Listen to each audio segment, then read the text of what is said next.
Hello, good people. Welcome to our show. Hello, bad people. Welcome to our show. Hello, guys. Welcome. Today we are going to discuss more about navigating go-to markets, how to do it, how you can get results, how you can consider, adapt, change everything that you have, and how to learn new markets, competitors, clients, many other insights. I'm so excited to discuss this topic with Chris Moody. How are you? I'm doing well. How are you? Oh, doing great, doing great. We chatted a little bit before the podcast. Why we have the podcast, and yeah, it's more about learning. I'm student on this life, and I love learning from great experts like you to get new insights, to change, to adapt. Because in marketing, it's very important to adapt fast. Whatever you have, even if you have great strategies that work well today, it doesn't mean that you can get great results tomorrow. Marketing is a quickly changing world. For example, even AI. I checked studies that only 25% of all occupations adapted to AI. In marketing, 100%. Everyone is there. Chris, before we start, just tell more about yourself, experience, background, and anything that can help our listeners to learn more about you. Sure. I've been in marketing a long time, pretty much 2 decades for the most part. Ooh. I've always been a marketing dork. I care about the profession. Like I believe that the more we help each other get better, the better the industry performs. So huge advocate for rising tides raise all boats type of thing. Most relevant to this conversation, I was an analyst at a company called Topo several years ago, and we studied the fastest growing companies in the world. So we were a research and advisory firm. We worked with high growth SaaS. We were helping them with all their go to market strategy. Many of them were moving into account based. So trying to be more targeted, spend more time and attention and money with the accounts most likely to buy. We were acquired by Gartner, and then a couple years later, I'm at demand based. So now I'm doing much of the same thing, helping folks with go to market and account based strategy, and certainly living a lot of what you were saying, where many of the things that got us here are not working the way they were before. Yeah. So we're having to adapt every single day. Yeah, love it, love it. Yeah, it's part of our job to adapt, to search for something new, and it's important to focus because it's not like to cover all great channels. For example, I see it's a big issue with many of my clients that they try to copy their competitors. If competitors have strong sides, it doesn't mean that you can overcome them. For example, if I no, let's imagine I wanna film videos like Mr. Beast. Can I beat Mr. Beast? Probably not. It doesn't mean that it's impossible. Anything is possible, but it's so hard. It's extremely hard, and it doesn't mean it's my strong side. Chris, can you tell about finding the right channel? Because according to data marketing books, it's important to find where your audience is. But if it's not your strong side, what to do? For example, if my audience on Instagram, I hate this social media. My wife can spend all day on Instagram. My son is on TikTok, but I like TikTok as well. But anyway, I mean, like, how to find the right channel considering your strong side? Yeah, absolutely. It's a good point. I mean, many of us came up through content marketing, social marketing. We've been on this wave multiple times, and it is cyclical. It always comes back, right? You do have to know where your audience is. I mean, there's no substitute for that, and we have to adapt to where they are. We can't be everywhere at once. We know that when we benchmark account based, we know that there are multiple channels required. We have to be in a lot of places. But if you're a B2B organization, I could bet a sizable amount with a high degree of confidence that we're going to have to work email, we're going to have to work LinkedIn, we're going to have to work the phone. It's not going away. AI may make it easier. It may supplement the process. There are a lot of things where AI is going to help us, but at the end of the day, people buy from people. I know that there's research to say the buying process will be more automated. I know that that's out there, but I still think people are a differentiator because you want to buy from someone you trust. So that's the most important part of the channel conversation to me. It's not just where can we get the most transactions, where can we get the most conversions. I know that's where our brains go as marketers, many of us, but it's where can we actually build those relationships, get to know them, help solve their problems, and understand what we should be solving for them. Nice. I think in the future, when companies will sell something to Terminators, then yeah, we can ignore human touch, emotions, but 75% of all decisions are emotions. Can you tell how to touch this part, how to create content or marketing messages by touching emotions first? Yeah, I mean, storytelling will never go away. It's a very commonsensical thing to say we have to tell better stories, but we live that at every brand we've ever worked with, every client we have. Even looking around my office, there's stories all throughout my office, right? You can look around and, I could Yeah. tell you about this. Let me find the way. Which way are we going? That basketball, right? That basketball is from 1986. I was a guest for a game. I'm a huge Duke basketball fan. I'm a cancer survivor. I was treated for leukemia at Duke. I was carried in the locker room by Jay Billis. I got to sit on the bench with the team. Coach K signed it. The poster right here is from Coach K when they won the national championship.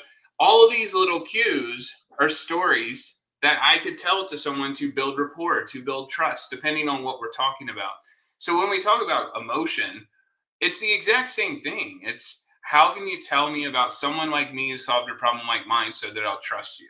And we have to be better at telling those stories. I mean, we need to understand our points of differentiation and all of that good stuff. But we know from research, and we live this every single day at Gartner, it's harder to get time and attention from our buyer than ever. And it's not going to get easier. So if we're not relevant, valuable, and able to tell those stories, we're never going to get their time. Yeah, exactly. Love it, love it. I have a very curious cat, and this cat wants to discuss too about touching human emotions, and he Oh, he can touch my emotions right now. So, Chris, uh, let's talk about creating content. We need to create high quality content, but quality it's is subjective. Can you tell what quality means today, especially when we have AI? All marketers, content creators use AI to develop, to craft content, but how to create high quality content by using AI? yeah. I mean, it's an interesting conversation because I use a lot of AI tools. I mean, most of us do, right? And we can't lose our voice in the process of using the tools. So we always need, whether that's spending lots of time actually better training AI to match your voice or knowing the correct prompts. But at the end of the day, I go back to that line: people buy from people. So we have to create valuable content that has a point of view that's going to speak to something different for them. And, if I think about some of the attributes, we have a concept called high value offers that we talked about a lot at Topo, at Gartner. We use it a ton at Demand Base, but we have to be engaging. You can't just have a boring webinar, boring piece of Yeah. content, right? Like, it will not work. And you know that from doing this show. And you probably have had some shows where you rank near the top and some where you're like, this it's going to be hard to get as much engagement. We have to be engaging to pull people in. We have to be unique. So whether that's proprietary research or a unique customer story, we have to find those things that pull people in to make us different than our competitors. So hard to copy, right? That's an easy way to think about it. Is it hard Mm. to copy? Which with AI, some things are easy to copy, right? We could Yeah. say, create a design that looks like Aaron Draplin, who's one of my favorite designers, right? It will go and do that, but it's not going to have some of the same tonality and pull at the heartstrings. But we have to be relevant and timely. Those are the last two that I talk about a lot. And that requires knowing our audience. So there's always a balance of people and AI that have to exist in high quality content. And a lot of folks, when we talk about quality, I think for the last decade, it goes to format. What type of content should we create? Should it be short form or long form? Should we gate it? Should we not gate it? The best content you can create is a great meeting. And it's not sexy. People don't like meetings, right? Like, we're Yeah. trying to create scale and build automation and all the things. But the thing that I have seen work the most over the last 10 years is when you can get the right people to a meeting that solves their problem better than anyone else. That's how you win. That's how you're going to sell more. You're going to convert more. And we had one last week where we had 38 executives from one company join a 90-minute meeting. We were trying to bring a lot of value. We had some subject matter experts. We were sharing points of view, what we see in the industry. I think we need to be thinking more like that as creators to figure out what is the most compelling, most important thing to start to pull people in and have those longer conversations that are really solving their business challenges. Awesome, valuable. Can you tell your methods how to outreach such executives, CEOs to one meeting, and how to engage or bring something that these people need on this meeting? Yeah. I mean, I think the stat at Gartner, I believe it was 70% of all sales reps that were surveyed by the sales practice there, their number one challenge was getting time and attention from the buyer. Mhm. That's the first opportunity we're going to get stiff armed like a football player, like right in the face, pushed to the ground, reaching out. And we saw it when we benchmarked too. So if we went through and benchmarked targeted demand generation, lead to MQL was around 63% conversion rate. So high growth SaaS is very targeted. They know what they're doing. And then when we went to account base, it dropped by almost 20%. So it's harder to get in front of the right accounts and get that engagement. Now, we could talk about channel. I mean, there's a thing called the triple touch, which most people listening probably know about, where a sales rep usually is reaching out on LinkedIn, phone, and email all on the same day within a tightly clustered time period to try to be where they are, be relevant. That's important. But at the end of the day, it's going to come down to how relevant we are and if we're really solving their business challenge. And that's the piece where we see things like intent data continuing to be talked about more, and a lot of folks still aren't using it to the full capabilities it offers, but we have to know what someone's trying to do, what their challenge is, and when it's timely, and reach out to them about that challenge. So it's taking all that data, all of those signals, and crafting a very valuable message, which, look, that can be done with no tools, that can be done with AI, that can be done with sales engagement platforms, right? Like there are lots of ways to handle that outbound outreach and start to synchronize and orchestrate a lot of the touch points we have. But if we don't really understand our audience and have that data available, we're shooting in the dark and we're going to see lower conversion rates. We're going to get turned down even more. So I think that is extremely important, making sure when we can capture signals, like if they're researching a competitor, if you know that someone's researching a competitor, whether that's through a social post or peer tells you like a mutual connections, like, yeah, I know that they're looking at this. What are we going to do with that information? We're not just going to reach out with a standard pitch and say, hey, I'd love to show you how my product works. We're going to try to understand what can we reverse engineer if we already have this information. So that's the piece, right? It's not this new fandangled thing that people don't know about. It's what the best sellers have done for 100 years, but we have to continue to get better at that. Yeah, love it, love it. I think if you you remind me this quote: if you sell to everyone, you sell to nobody. So yeah, it's important to learn your customers, recipients before pitching them. People are impatient, and I get I don't count them plus 100 emails a day, spam emails. They don't know me. Someone can tell, I know you're good with fashion. Me? My t-shirt can cost like $5, So yeah, or something similar. Many companies are trying to sell gas posts or other services. I don't need it. I think it's a bad strategy. If it works for someone, you need to learn your audience before pitching. Yeah, I love it. Can you tell about learning your customers, your methods, how you do it, how to consider unique selling proposition? Because for example, I see when companies replicate competitors, if the competitors sell the same products, they create the same marketing message, but it doesn't like this. It's not always, because competitors have their unique selling proposition on strong side. So tell your methods how to collect data about your customers. Yeah, well, I mean, the first thing I would say there's almost an infinite amount of data out there, and there are so many tools. I mean, you can pull up the sales or marketing technology landscape and see what 30, 50,000 tools that are out there. So there is this abundance of information, but a couple things that I always look for. I mean, number one, you want high quality data sources. Everyone struggles with data quality, data integrity. Sales and marketing alignment is always an issue. It comes up number one in our C-suite survey every single year as the biggest challenge for the C-suite is alignment.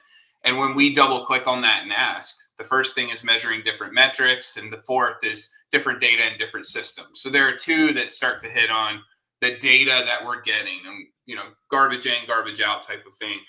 Um, Look, this is not me trying to sell demand base, but demand base has a really interesting data set that gives us a lot of information about our accounts, the contacts at those accounts, what they care about, what technology they're using today.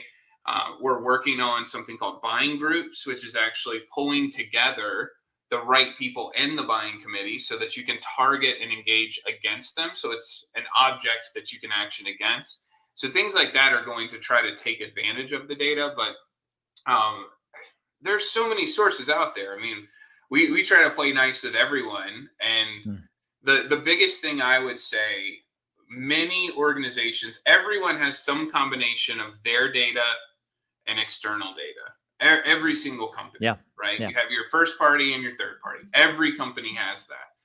There's usually not a well orchestrated way to take advantage of the data you already have. So I would love to talk to anyone and sell them better data, and talk about the value of intent data and really understanding what people are researching. It's extremely important. But the first step is understanding what is all the data that we have and how do we take advantage of that. And I can give you a very quick example. okay, Intent data is talked about a lot. Most folks listening to this, if they're at a B2B company, they probably have an intent data provider. From my conversations, I feel like about 70% of people who have intent data where they can understand what someone is researching, what they're searching for, and start to see here's an account with high intent or a person with high intent. About 70% of those folks are just saying, this account has high intent, go after them. And sales goes after them. And then there's about 20% that say this account has high intent for content marketing software or account based strategy or whatever it is. Let's tailor the conversation when sales reaches out to the topic they're searching about, which is already much better than just the blind outreach. And then about 10% are starting to pull it into that high value content, the high value meeting, and say, okay, we know that this account was looking for account based strategy. We also know that we have a subject matter expert who used to be an analyst and covered account based strategy and was on the first account based Magic Quadrant. Let's try to get them 30 minutes with that subject matter expert that works here and can talk about this. And then we're going to have an extremely valuable message that we can reach out with to say, hey, not trying to be creepy. We have intent data. We can see that you're researching our competitors. We can see that you care about account based strategy. I'd love to get you 30 minutes with someone to talk shop, kick the tires, like just talk about what they've seen in the space for a while. We're not going to bring a seller to the call. Just get you Mhm. time with a subject matter expert. You're going to see a much higher engagement rate, click through rate, open rate, meeting booked rate, whatever metric you want to track there. But it's taking advantage of the data in different levels. So all of those, it's the same data that's available. It's how we action against it. So that's the piece that I still think we're not quite there across marketing and sales teams with how we activate a lot of the things we already have. Awesome, valuable. Uh, you remind me one data expert who shared with me that we need data. Of course, you mentioned many times about data. I even lost track how many times you mentioned about data. But this expert told me about confusing with over data. When you have over data, it might lead you in the wrong direction. You need to have enough data. And I spoke with a bunch of great experts about data. And I remember even one interesting story about Jeff Bezos. Once he got a research team, and this team told him, "We need more time to research about this product." He denied. He told, "We have enough data." This product was Alexa. So Jeff Bezos got the feeling it's enough about this product. Today, almost all homes in the US have Alexa. And can you tell how to find this balance between collecting enough data and avoiding over data? Yeah, I think it's a really good point. You know, the broader term is kind of paralysis by analysis, right? Like, I think we can get in these cycles of trying to pursue perfect. We don't want to just be good enough, but we don't want to strive for absolute perfection. We need to find some happy medium between the two.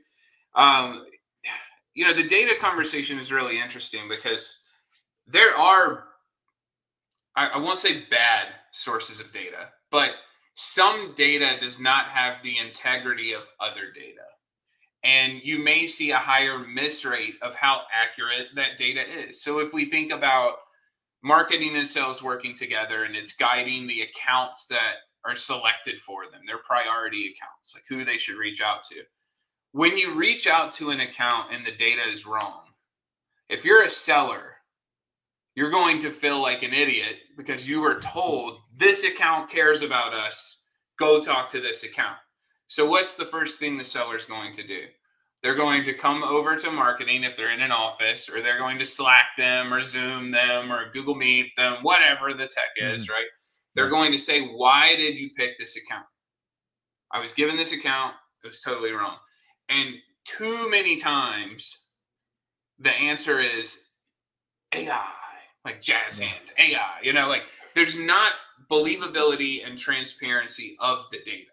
So, the explainability of what is recommended from data sources in AI. So if we think about any tool that's crunching lots of data sources and trying to provide recommendations or insights, I would strongly encourage everyone to make sure that you have transparency to understand why things are happening or how they're happening.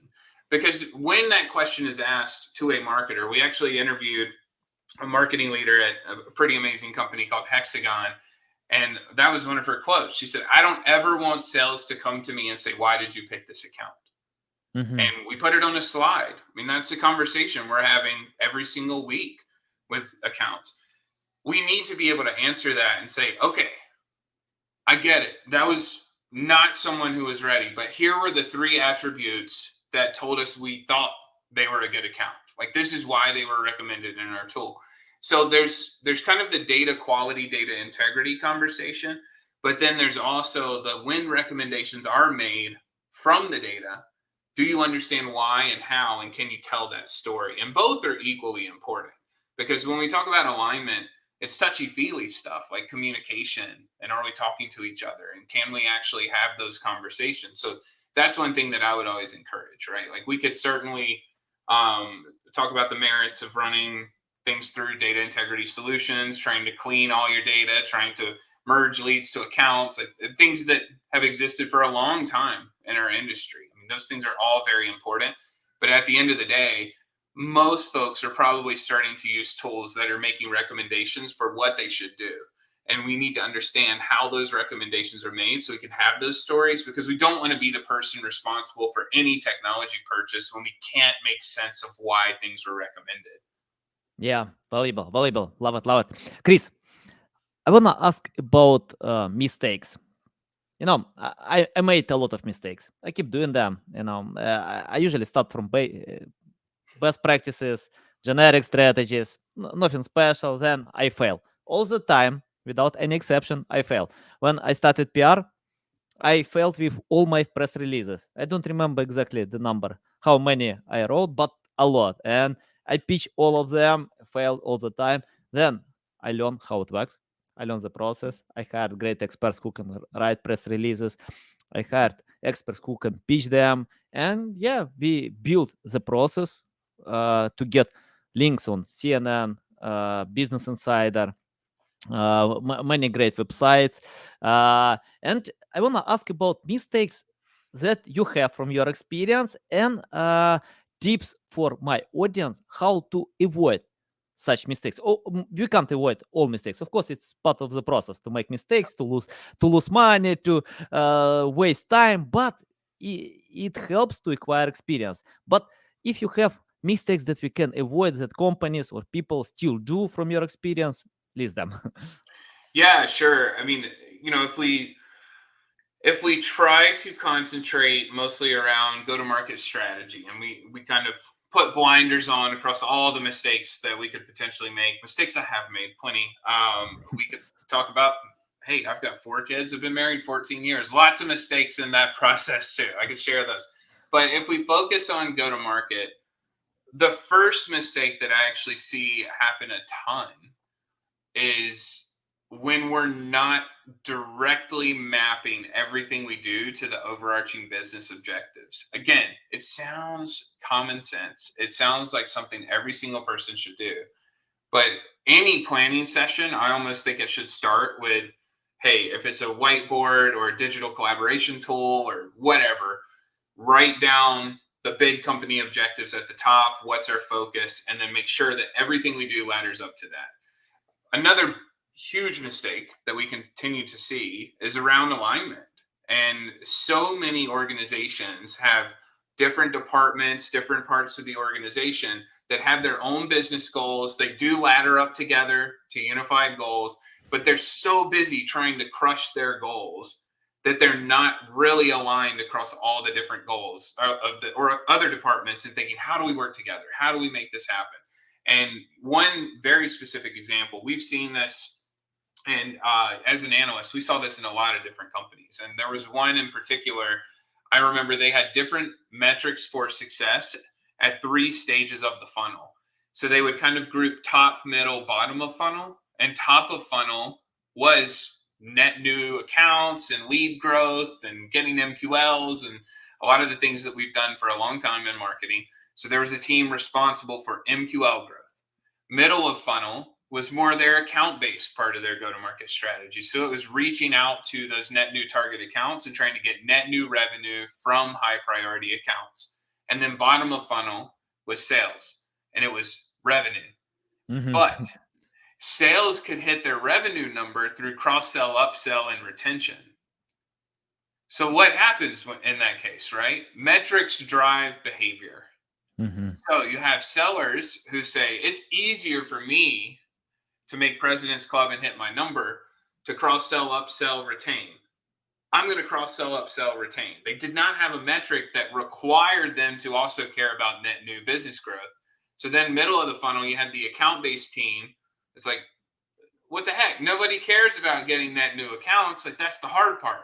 Why don't people care about that? And then top of funnel, they were hitting their MQL number and filling the funnel with marketing qualified leads. So they were high-fiving at the bar. Sales was at President's Club. And then you had a team in the middle. Like, what's going on, guys? So Yeah. there are very common mistakes in define success metrics. So a shared vision of success, that's a huge one. Alignment's coming up every single day. And then, along the lines of where we started, like a lot of the stuff that got us here doesn't work the way it used to. It's just Yeah. not as easy. The content marketing, inbound marketing, a lot of it is much more difficult than it was before. And I do think marketers are more prone to chase shiny objects than some other professions. Like, we do love going after the next big thing. And we don't spend as much time focusing on doing our jobs better because there's always something else to keep up with. So to your point earlier about what channel, right? Yeah. You might rush to TikTok or rush to Instagram before you master the channels you're already on. And that's going to create technical debt that goes with you as you move into everything else because you never fully maximized. And that's what we've actually seen in this profession, right? Marketing automation. Everyone loved Marketo, Eloqua, HubSpot. It was all the rage, right? Pardot was acquired. Those were the days. Everyone talked about marketing automation. And then very, very quickly, everyone assumes that we've figured it all out, and we don't talk about marketing automation. And then it's account based. Like, okay, demand based, 6 Sense, Rollworks, like all these other companies. Let's go out and get account based software. And then we run to account based. And then what's the next thing, right? Like sales engagement platforms were kind of the next big wave. Let's all run out and get sales engagement platforms. Most still haven't figured out how to fully optimize marketing automation. So every single step, we haven't been fully efficient. And then, in my opinion, I think buying groups are the next big thing. I mean, we hit on that a little bit, right? Like if leads are too small and accounts are too big, buying groups are just right in that part in the middle. And I think that's going to be the next big change for go-to-market teams. So if we think about all those mistakes, let's try to get our house in order, try to improve everything we're already doing, try to be better aligned, try to make sure that we're good corporate stakeholders in every department's success. And then we can start to think about what's next. What do we need to continue to do? Yeah, nice. Agree. Salespeople often hide data from marketers. It's not a good idea because results depend on this data.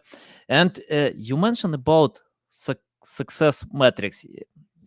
I want to confess, I didn't meet before that this terminology, success metrics. I often see when companies chase vague metrics like volume, traffic, sales, not sales, I mean traffic, likes, comments, but it doesn't help to sell products. Even if you get a million traffic, and I remember when one webmaster lost 400K traffic from Google because Google dropped his ranking positions, but he didn't lose any sales. So he got a lot of traffic. He spent time, resources to create this traffic to get it. And then Google dropped and nothing changed. Sales are the same. So this traffic didn't sell. Why you need to have this traffic if it doesn't help you to grow business? Can you tell how to divide success metrics from vague metrics or all metrics? Yeah, it's interesting about that. Yeah, totally. I mean, as you described that, and we're building to the question, I bet there were a lot of marketers that felt seen and heard as you were going through that. Because, I mean, I vividly remember early in my career fighting metrics like how many blog posts per week I would need to create or how many social posts per week. Now, directionally, it came from a good place. It was saying we need to be constant. We need to be regular. We need to be on a schedule. We need to be consistent in our communication, right? I got it. But it didn't drive the business. We saw no correlation between 10 blog posts per week and 2 blog posts per week. The 2 could have been the best 2 posts, and then the 8 were kind of meh, right? Like there are always metrics that conflict with cause correlation and how things should work. So, that's the first part, right? The rise of revenue operations, marketing ops, sales ops, like all those functions, I think they can certainly dial us in on the metrics that matter for the business. I encourage everyone to have those conversations. We just went through a shared presentation exercise for our sales leader and our marketing leader. And we were thinking about what are the conversations that they should have on stage? If the 2 of them were together, what metrics would they talk about?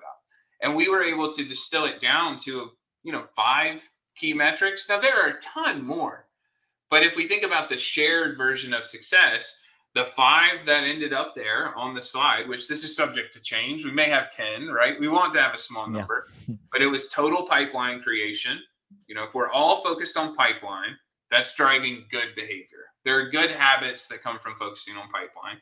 It was looking at the conversion rates. So what's working, what's not. It's not perfect attribution. I will die on that hill. Okay. We have to invest in our brand. We're continuing to ramp up our brand. We have some cool stuff in the works, but brand-driven companies always perform better from my experience as an analyst. So if I put my analyst hat back on, stronger the brand, I bet you their performance is going to be better.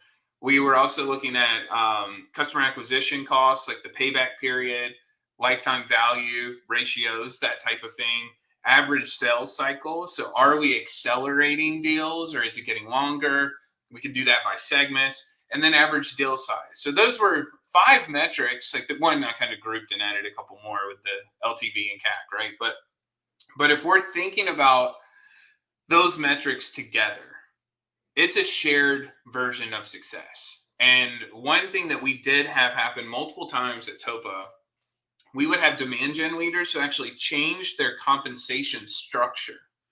So variable comp used to be on MQL goals, like how many marketing qualified leads they have to drive or what percentage growth, and that would determine the percentage of their bonus that they achieved.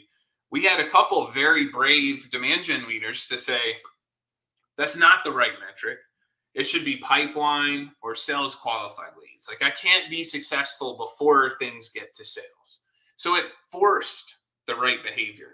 And to me, that's how I would start to segment some of the vanity metrics and some of the things that different departments care about.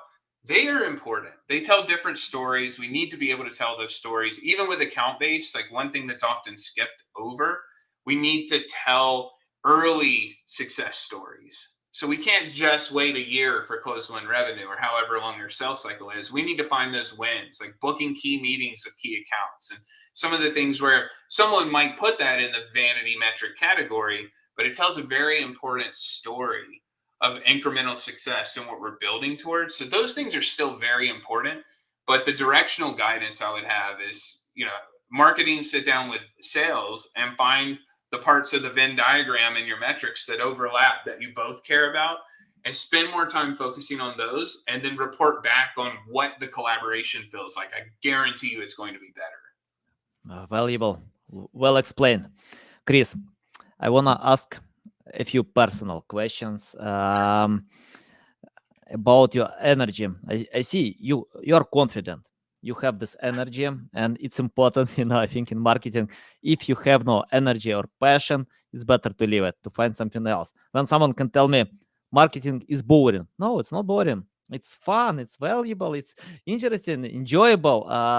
If it's boring for you, leave it, find something else. For example, Warren Buffett once said about Elon Musk, it's boring for him to develop these electric cars or space crafts, anything. Elon Musk said it's boring for me to calculate this data like Warren Buffett. Yeah. So you need to find your field. And I opened your LinkedIn profile and I found 4 resources how you get your energy for kids. I see on your background, and I want to ask about your discipline. Okay, I'm pretty sure kids can motivate, encourage us, but it takes time to pay attention to family and your business job. Can you tell how you find this balance between family and job? Yeah, it's a great question. I will answer that question. One thing I will acknowledge too, leadership makes a big difference and what that balance is and establishing the balance. There are some who will argue there's no such thing as balance, that it's always kind of blended. Yeah. We have a new chief marketing officer, Kelly Hopping. I mean, she has a book about being your true self at work, and she's very outspoken. My boys play football, they play baseball. Here's when I'm gone. Like these are the times where I'm gone. So for me personally, I think that matters. I mean, you need folks setting the tone and making people feel that it's okay, which is ridiculous to say out loud. Yeah. But people need to feel that it's okay to balance the two. And I remember when I was getting my MBA, there was a leader from a very well-known company, which I will not say. And that individual spoke to us and said, you're going to have to miss things with your family if you want to be successful. You're going to have to do all these and sacrifice this. And I think it's broken. I don't think that's true at all. I feel like I'm an A+ dad. Most of the time around a B+ husband. I can get better at the husband part. I'm pretty self-aware of that. But you have to love what you do. Everyone says, like, if you love what you do, you never work a day in your life. I don't believe that. Like, it's work. There are days where it's more fun than other days, but I know some things about myself. I'm pretty self-aware. Like, I have to have adrenaline hits in my job. And what's an adrenaline hit, you may ask? Like, it's talking to customers, talking to prospects, talking to you, right? This gives me energy. I know that I have to flip the switch and be on. It's different than if I'm in deep work and in content. And some days I have all that, right? I color code my calendar for that. So green is customer or prospect. Like when I have to be on, I see a green meeting, I'm like, got to fix my hair today, got to be in a nice shirt. Like, let's go. You know, like I prepare for that. The balance portion, I try. I have not missed a single birthday of all 4 kids so far, and I do travel quite a bit for work. Like I put that on my calendar. I will do anything in my power to make sure that I'm home for that. Anything. Like I will go somewhere and fly home, fly back the next day if I have to. Like I haven't reached a time yet where it was impossible for me to not keep that promise, right? Like there's always a way. A lot of times I think we are conditioned to feel like work is this big, huge blocker and we can't be ourselves at work.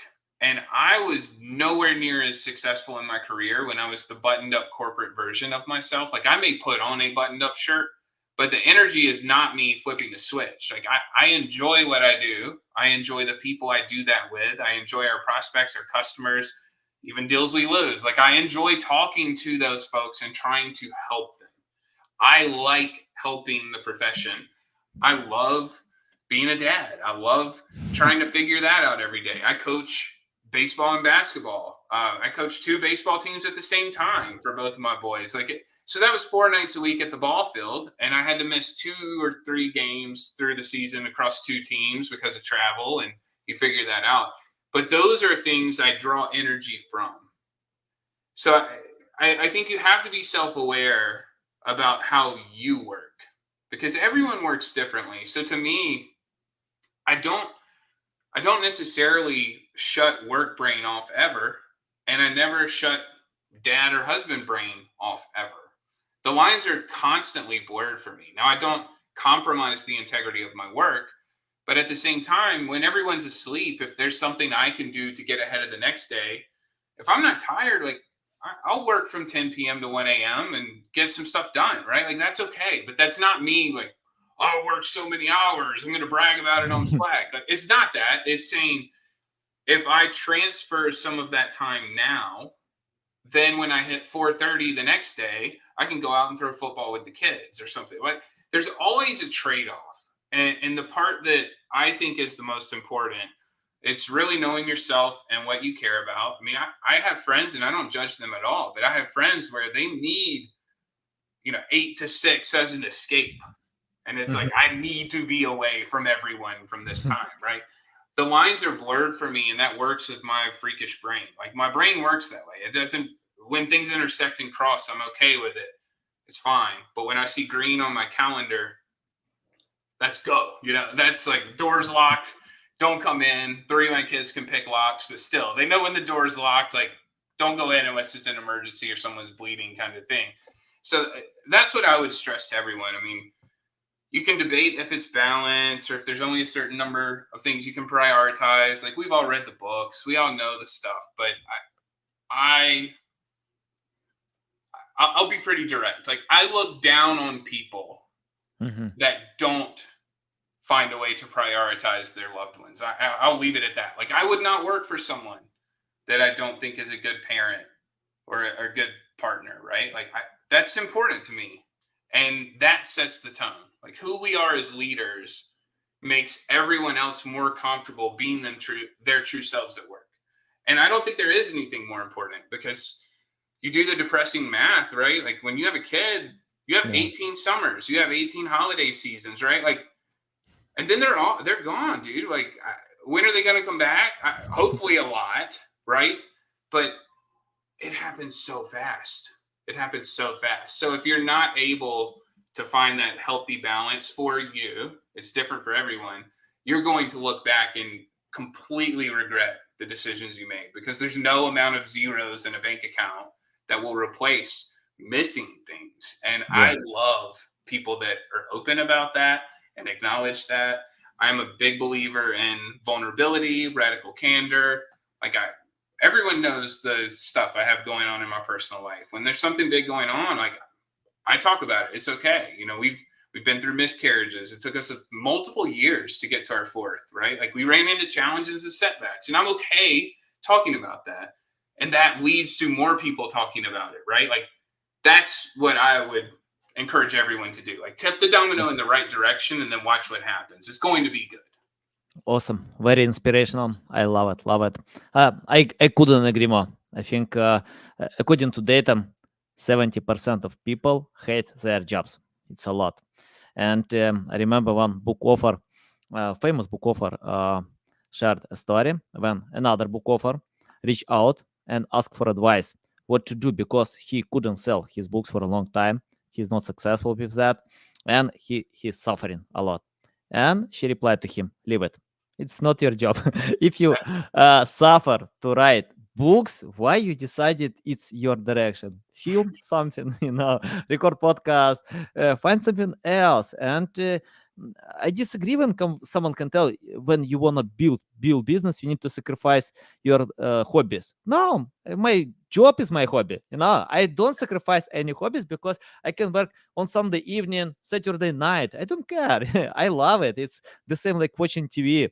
And of course, I have something that I like more, like playing basketball. I love playing basketball, but basketball doesn't pay money, for doesn't pay my bills. But I love my job too, so I can play basketball to leave all my energy there. Then I can get back at work with my job, with my second passion. So yeah, I agree. Love it, love it, Chris. And I have my final question.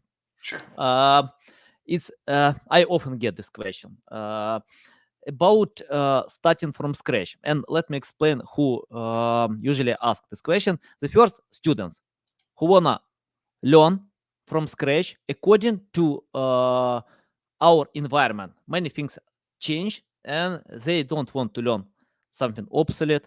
The second, business owners who wanna get the basic before cooperating with experts. And I often see when companies make wrong choices to find experts because of price, because of many things. It's not good idea. Usually I skip checking prices. I search for experience, real experience. Then I can cooperate and think, can I afford this price or not? Anyway, I want to ask you, if you started today from scratch without any experience, knowledge, skills, it's your first day. Forget about your experience in marketing. First day, what will you do if you start from scratch?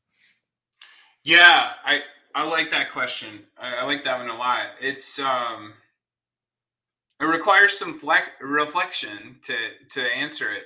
And one thing that I told my brother-in-law when he was in college, so this was many years ago. He's been very successful since, but he was trying to figure out what he wanted to do and had an internship that was about to end.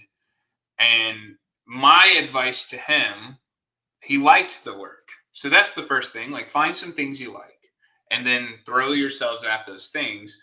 When you go back to the starting point, the variables are different.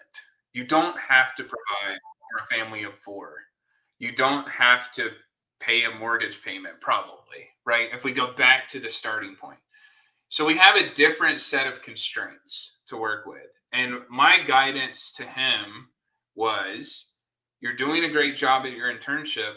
Tell them that you'll work for free when it ends, that you want to keep helping them and you hope that something will become available, but you don't want the project to stop. And there's always that, wait, work for free. Think about it. If you're the employer and someone says, I love this, I want it to be better, I don't need the money right now, I need the experience, let me keep coming in, is that okay? He was hired pretty quickly, right? I don't think they even let him work for free. It's probably not even legal these days, right? But philosophically, it's that principle of put yourself into your passion and then just watch what happens. Because if, think about a world where you don't have as many bills to pay or people to provide for, how would you handle it? And that's one thing I would do, right? Like I would take on as many projects as I can, figure out the things that I love, find what gives you the adrenaline hit that makes you feel Like it's less like work, more like something you're consider a hobby or love to do. And then throw yourself at it. And that's going to lead to a lot of amazing connections. And even the story, well, I don't know how we're cropped, but if you can see the wrestling championship belt back there, right? That's from Fantasy Football League with a lot of speakers and authors. So many of the books around me, those are folks who I networked with early on in my career and tried to ask them for advice and then watch them crush it with a blog and crush it with a podcast and then start charging 30 grand to talk to speak. They chose that as their passion, but they were always willing to share expertise. So if you don't put yourself out there, you never know what you're capable of, who goes on to do great things, because the world gets small. So I'd throw myself at things that I like to do. I remember that you don't have a ton of constraints. So maybe that's starting a business. Maybe it's doing something else. Shadow, network, reach out for mentors, all of those things, because once you've been doing it for 20 years, that's the biggest value you bring to the experience conversation, right? It's what you've learned and who you know and how you tap into all those things together. So it's always a social currency transaction of helping each other. And if you're a good person and you treat people well, it's pretty easy, right? After this, if you reached out to me and said, hey, Chris, you're connected to so-and-so, I'd love to get them on the podcast. What do you think I'm going to say? I'm going to say, sure.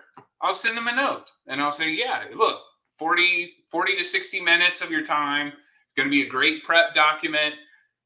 Join and talk shop, right? Like I am willing to do that because now we know each other. So that's what I would encourage anyone at the starting point or career change, whatever it is. Like find what you love, find the smart people, study them, not stalk them, like research them. Don't stalk, research, connect, get to know. And then you're gradually going to be that sponge that's absorbing information at every step. And it just gets easier that way. Awesome. Valuable. So valuable. I love it. Love it. I think you highlighted practice, real practice, then learning. You can overlearn. But if you do nothing, you get nothing. And we have this short memory. People usually forget about new insights for a few days. I can forget for a few hours. Just tell me something new. But I usually make notes. I write down because of my short memory. And the second, it's more important to test and experiment than learn new stuff, how it works. And yeah, I started my journey from low payments. If I remember correctly, like I got $200 for my consulting services. But it's not about money. That was about to acquire experience. How you can charge a lot without experience? When you can provide something different, unique, much better than your competitors, when you can lead businesses in the right direction, then you can ask a lot more. But without experience, it's almost impossible. Chris, I love it. So valuable. Thanks a lot for taking part of my podcast, sharing all these valuable bombs. You led me to an emergency room. I need to spend time to consume all this data. Tell the best way how to keep learning from you, how to reach out to you, how to follow you. Yeah, sure.